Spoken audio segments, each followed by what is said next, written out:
And next up is Adrian from Helix.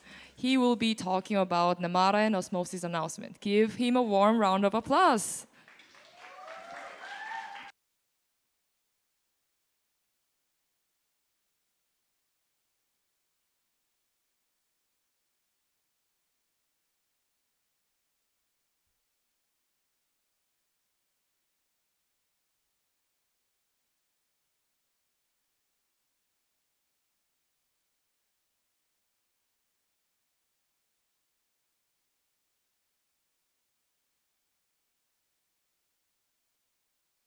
All right, does this work? Great. Should the clicker work? All right, anyway. Yes, there we go, great. Hello everyone, thank you very much. I'm Adrian, I'm one of the co-founders of Anoma and Namada. And today I'm going to talk about shielded swaps on Osmosis, or how to bring privacy to trading on Osmosis. And with that, let's get started. So, quick TLDR, what Namada is, how does Namada work? It is the first asset-agnostic multi-chain privacy solution. So until now, we really only had either chain-specific privacy solutions or asset-specific privacy solutions, right? When you think Zcash or Monero, it was always your privacy was tied to using a specific asset type, which to me never really made sense, even for like the non-private use case of Bitcoin, because I always figured that my milk would never be priced in Bitcoin. And so relying on, for example, something like ZEC for privacy guarantees was always kind of questionable to me, because I've thought, like me, most people would probably want to prefer to use USDT or whatever asset we sort of created down the road. And so what Namada does, it provides a unified shielded set, as in all assets live within the same circuit or within the same privacy set. Meaning that as an external observer, you cannot distinguish whether I'm currently transacting or moving around some USDT, some Osmo, some Atom, or even some NFT. To an external observer, all these actions look exactly the same, as in someone is interacting with a privacy set.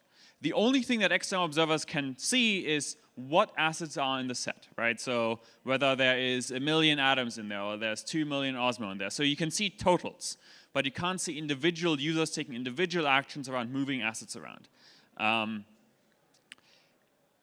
And the other big belief that I sort of personally hold is that everything is going to be multi-chain. There's not going to be one chain to rule them all. There will be thousands of chains, all pretty much connected via IBC, or some upgrades to IBC, i.e. IBC2. And so with Namada, you get permissionless connections to anything that's IBC enabled, since under the hood, Namada actually uses Tendermint. So this just works with IBC out of the box. But Namada also comes with a trustless Ethereum bridge. And sort of over time, we can start building out more and more bridges to other ecosystems that don't natively support IBC. But I have to say, most ecosystems will just support IBC. Like anyone that speaks moderate fast finality, BFT, will speak IBC. It's sort of a matter of time when we build this out, but this will eventually happen. And maybe the most important thing is here, Namada introduces shielded set rewards. And shielded set rewards allow the Namada governance, to decide which assets in the shielded set to incentivize. As in, Namada governance can decide that Osmosis or Osmo tokens get a certain inflationary reward in the form of NAM tokens for holding Osmo in the shielded set. And the basic idea is that you are more private if other people around you are also private. So by incentivizing more and more people to be in the shielded set, people that actually want to use it on a daily basis get better privacy guarantees. And here the mechanism for this is actually the convert circuit. It's a very cool circuit if you ever want to do anything around shielded interest rates or private interest rate payments. This is kind of the circuit that you need, because what it allows you to do is that the shielded set, you can upgrade an asset. So if you hold an Osmo at epoch 1, you can then upgrade this to an Osmo at epoch current. And then there's a transparent input list that determines the sort of rewards that should be distributed for this upgrade. But as a result, you get the rewards within the shielded set itself. And you do not have to unshield your assets in order to claim rewards. Everything else was always designed around, oh, I go in, and then when I take out my assets, then I get my rewards, but this is very susceptible to sort of people switching in and out very frequently. And in Namada, the shielded set rewards are proportional to amount of assets times time in the shielded set. This is not gameable as far as we can tell. All right, this is sort of the TLDR to Namada. So now let's go into shielded actions. What are shielded actions? It is the ability to drive swaps on Osmosis without revealing who you are while you're interacting with Osmosis. From a very high level, you can think of this as you instruct the Namada validator set to execute an action on your behalf on Osmosis. So for example, if you hold some atoms and you want to trade into Osmo, you can put the atoms into the shielded set first and then go, now execute a trade against on Osmosis in order to swap those atoms into Osmo. And really this generalizes quite nicely to the Interchain and to other app chains where you can use Namada to drive actions on other systems. So what is the actual underlying architecture here? So this is roughly how this looks in terms of how the base layer protocol with a multi-asset shield pool looks like. And really here the important thing is assets come into Namada transparently. So they can come in via IBC or via some other custom bridges. Honestly, Namada is not very opinionated on how people want to bridge assets into it. If you're crazy and you want to use a one-on-one multisig bridge to bridge your assets into some chain, Namada is fine with this. I personally don't think that's a good idea, but if you're willing to hold that risk of like going via one-on-one multisig, good for you. Now you have different assets in Namada. At that point, you can now make a step to put them into the shielded set. And in the shielded set, you really just, you can think of this as a large soup where all assets live in the same soup, whether this is an NFT or whether this is an atom or Osmo, but it's impossible to tell who actually owns which asset in that soup. And it's impossible to tell whether an asset is moved around between different owners within the soup. Yes, and then when you want to come back out, you can take it again out from the shielded set. At that point, you can go to a completely fresh address. So you break linkability between what went in and what came out. And if at that point you can then want to go back to your chain of origin, right? Like you want to take your atoms back to Cosmos, you can do so via IBC, of course. So this always works with bearer assets. There's no sort of fancy financial engineering to make any of this work. This is you moving assets over IBC into a shielded set. It could be that you transfer them to someone else within the shielded set and then that person takes it out. It could be that you sort of transfer them around in the shielded set and then you take them out yourself again. So traditionally, this is what people currently use Kraken or Coinbase for as their mixer of choice effectively, where like I go into Kraken because I want to pay someone and then I go to a fresh address from Kraken and then I can pay the person. With Namada, you can also use Namada as this kind of service to instantiate new addresses effectively that aren't linkable to your existing activity. Yes, and this generally works for all assets. This launches with an IBC connector and an Ethereum bridge, but over time you can imagine that more and more bridges can be added here. And honestly, for me, the easiest thing to do is, as more and more things support IBC, this just natively integrates with Namada.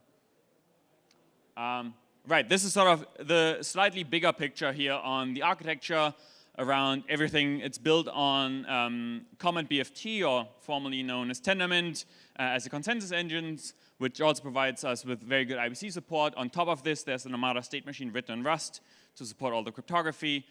There's a bunch of cool things around governance and retroactive and proactive PGF funding. But yeah, so maybe the other thing outside of the mass that's really interesting here is cubic proof of stake and F1 fee distribution. Cubic proof of stake effectively means that if more people commit an infraction at the same time, the slashing proportion goes up exponentially. This is an actual incentive to not stake all your things to the same validator, because if that validator commits an infraction, the slashes aren't constant, they're exponential. Yes. Yeah, and F1 fee distribution gives you like automatic restaking and things like this. Oh, this is broken. All right, this should say shielded swaps on Osmosis. I don't know why this is broken. So how does it actually work with shielded swaps on Osmosis? This is sort of the meat of it. Let's say as a user, I acquired some atoms and now I want to trade these atoms into Osmosis, into Osmo. And I want to do so privately because I don't want to necessarily reveal my entire trade history to, I don't know, my competitive traders, whatever, right? I think there's a very good reason why people want to have good privacy guarantees, especially while trading. But sort of everyone has their own unique reasons for why they want this. What you do is you would move the atom into Namada, into the unified shielded set on Namada. And then you would instruct the Namada validator set to execute a trade. And the way this works is you effectively, the shielded set instructs the validator set to send an IBC message with a memo field attached to it, where you move an asset out of the shielded set into the control of the Namada validator set. And the IBC message effectively reads, this is the trade I want to, the IBC memo field reads, this is the trade I want to execute on the other side. This then gets relayed, standard IBC, to Osmosis, where this IBC memo field is interpreted and executed. And on the return path, it is then put back into the shielded set at whatever receiving address you wanted to have it in the shielded set. Now you've executed a trade where sort of the obvious, to an external observer, the party that executed the trade is the Namada validator set, but under the hood, this may have been one of you in this room. And this generally works for any pool, any asset that you can imagine on Osmosis. This is really the front-end integration here is key in order to make this as trivial as sort of hitting one button and clicking trade, and then the interface as well as the protocol does smart things in the background that you as a user don't have to really care about, as in you don't have to execute each individual IBC message, but in the end you just check that you actually executed the shielded swap correctly and received your assets on Osmosis. Of course, there is somewhat of a downside, which is latency. We're now talking about 2 IBC messages at like 10-second block times. We're at least talking like probably like a 30-second latency kind of thing. And eventually, we should also figure out IBC fees and IBC incentives for relayers and so on. But this is sort of a secondary problem here that we have with IBC at the moment anyway. But yeah, so this is the trade-off. You can't trade very quickly, but the good thing is here, since Osmosis is an AMM, speed is generally not the concern that most people have anyway. Yes? And this leads to effectively privacy as a service. So the big question is, how do we get more privacy guarantees into the Cosmos ecosystem? One way is that everyone builds very difficult cryptography themselves and try to sort of ship that cryptography into their protocols. The alternative is that and if you do this, by the way, then we're also starting to fragment the privacy set. So, right, because then external observers can tell which shielded set you're part of. With something like Namada Privacy as a Service, we can start retrofitting privacy guarantees into existing protocols, which I think, honestly, I think I have the real worry that the space will go away unless we make it private, because I just don't see sort of meaningful real-world adoption happening if my parents have to reveal to their neighbors how much salary they receive or how much their car is worth, right? Like, I think to us, sort of in the crypto sphere, this may be okay because we like bragging rights sometimes, but most people very fundamentally care about privacy guarantees on their financial assets. Because the existing financial system provides very good privacy guarantees. Like, generally speaking, no one can tell what's in my bank account. This is not on a public broadcast thing. Venmo tried this and it failed miserably. So we should probably not try to repeat this in this space. Yes, and then sort of the next cool thing, this is not something I'd launch, but over time, by how do we combine privacy sets into something that can span more than one security domain, more than one blockchain. And really here the trick becomes private bridges using fully homomorphic encryption in order to have unified privacy sets across bridges. You can imagine a world in which Penumbra and Namada share a privacy set. Because you can move assets privately between them. So I think this is sort of active research that's ongoing, but I'm pretty excited about the idea of building effectively private IBC, because this would allow us to draw the privacy set even larger than it is right now. Yeah, if you want to check it out more, there's Discord, there's Twitter as well. The Namada testnet is available at the moment, so come check it out.